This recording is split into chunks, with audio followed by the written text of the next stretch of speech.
Hello world, welcome to the GameDevVlog. My name is Raxter. I wanted to talk today about pathfinding. This isn't going to be a technical how to do pathfinding sort of episode. What I do want to do is give like an overview of pathfinding, right from like the very basics to the sort of latest and greatest. I do only have like a short video to do this in, so it's going to be like a full spectrum of pathfinding, but it's going to be lots of holes. I'm just going to try to give you like a good view. So it'll be a holy spectrum, or like a righteous rainbow.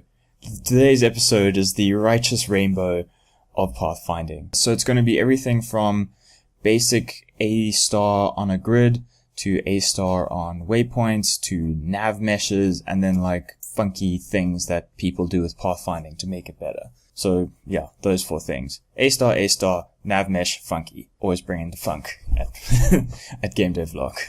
So I've got my little thing set up.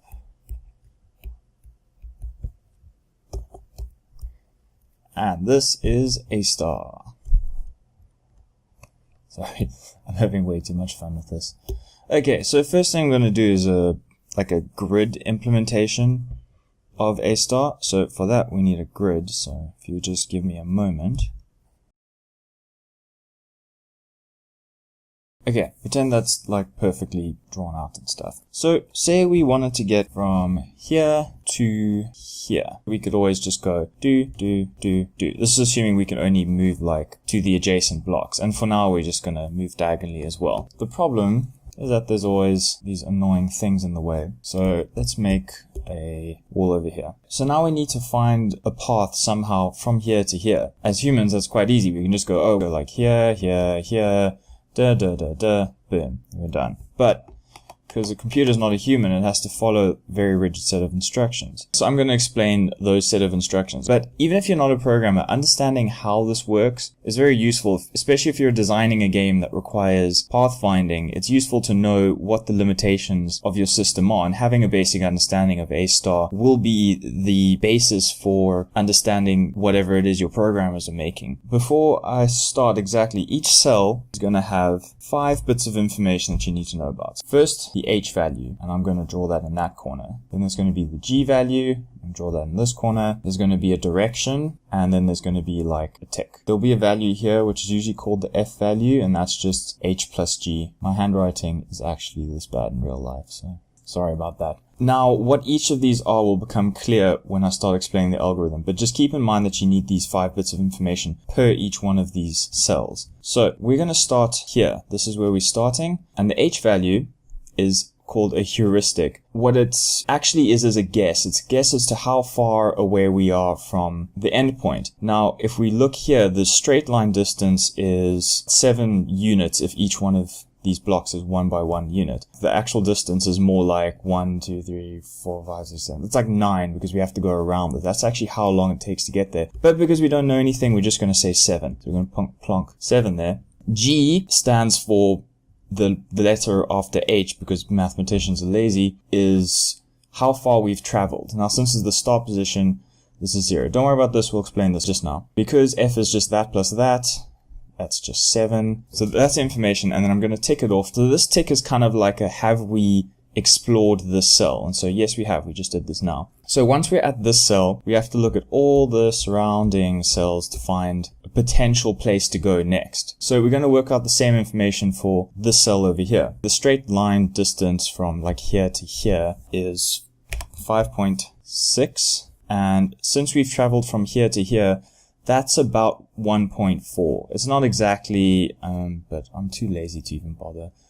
So that's going to be a 7. That's a total distance there. This is kind of like your total score, the 7 thing here. Since we're still working this out, we're not going to tick it off. We are going to put like an arrow here to say that it's come from this direction. And we're going to do the same for the rest of these. Oh, so before I carry on, this is 1 because from here to here, this distance is 1, whereas this distance is a bit longer than this distance. So that'll be 1.4. Okay, so now we've populated our list of potential places we can go to. the next step is to basically start again. Before we only had the center choice, so the choice was simple. Now we actually have 8 choices. And I say 8, not 9, because we're not including this one. This tick means we've explored it, so we're not going to try explore it again. We look at the scores, which are these numbers here, and we find the best one. This is the best one, so we're going to start exploring from here. So let's tick it off as explored. Don't worry about the colors, they're just to show you the different steps. We're now going to look at all the surrounding places it can go to. It can go up, it can go down, it can go there, it can go there. So it can go up, down, there, and there. It can't go here because this one's already been explored. We don't want to do that. That's like bad, bad, bad, bad, and happy face. And we do the same thing again. We recalculate the scores. So in this case, the heuristic, the H value, is this distance here, which is, in this case, it's 5. Now, this G value, this will be 1. We've already traveled 1.4. So basically, this is going to be 2.4, and it represents 1 plus 1.4. So that's like the total distance traveled so far. This is the distance traveled so far. This is the best guess of how far we have to go. And together they form the score. We do the same thing here. Cool. And I almost forgot, we make sure we put the direction that we went to. The next step is the same as the first step. We have to find the place with the best score and go for that. So the problem we have here is now there are a couple of things with the same score. It's not a big problem. I'm just going to assume that this was like 7.41. And that this was 7.40. Just for example's sake. This is not like an accurate thing, it's just to get you the idea. So